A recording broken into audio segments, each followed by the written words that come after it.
បន្តចូលមកក្នុងវិញ្ញាសាទី44 កុំឲ្យយឺតយូរយើងចាប់ផ្ដើមតែម្ដងសំណួរទី1តើអក្សរសិល្ប៍សម័យកណ្ដាលគិតចាប់ពីពេលណាមកអក្សរសិល្ប៍សម័យកណ្ដាលគេចាប់ពីឆ្នាំ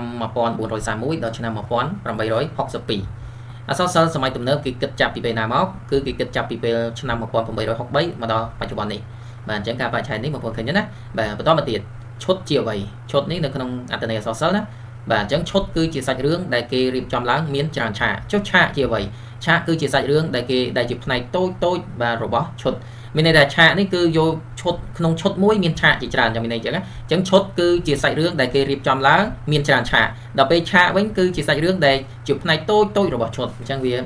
ងាយយល់ទេបងប្អូនណាពីហ្នឹងបន្តមកទៀតទី5តើការរូបអារម្មណ៍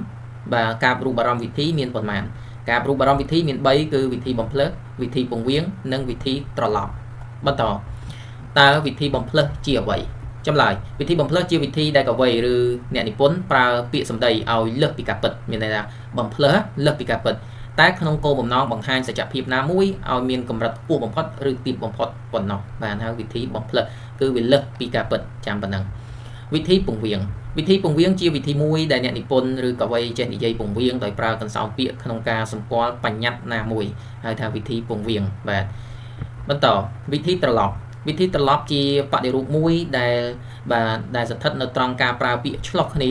បាទហើយនៃសេចក្តីផ្សេងគ្នាអញ្ចឹងមានវិធីបំភ្លឺវិធីពង្រៀងវិធីត្រឡប់ទន្ទឹងឲ្យចាំបងប្អូនណាកន្លែងលោកគេសួរបន្តតើពិធីមង្គលការតាមប្រពៃណីខ្មែរចែកចេញជាប៉ុន្មានផ្នែកឃើញទេការរៀបការបុណ្យខ្មែរយើងចែកចេញជា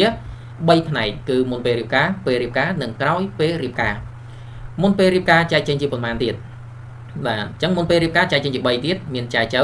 ស្ដីដណ្ដឹងនិងជូនកំណត់បាទឃើញទេឈានដល់ការរៀបការចែកចៅសិនតមកចែកចៅត្រូវគ្នាហើយចូលស្ដីដណ្ដឹងហើយជូនកំណត់បាទជូនកំណត់ហើយបានកំណត់ពេលរៀបការចឹងអរគុណច្រើនបងប្អូនខ្លីៗប៉ុណ្ណឹងក៏ទុកទន្ទិញរាល់ថ្ងៃយើងនឹងសង្ឃឹមប្រឡងជាប់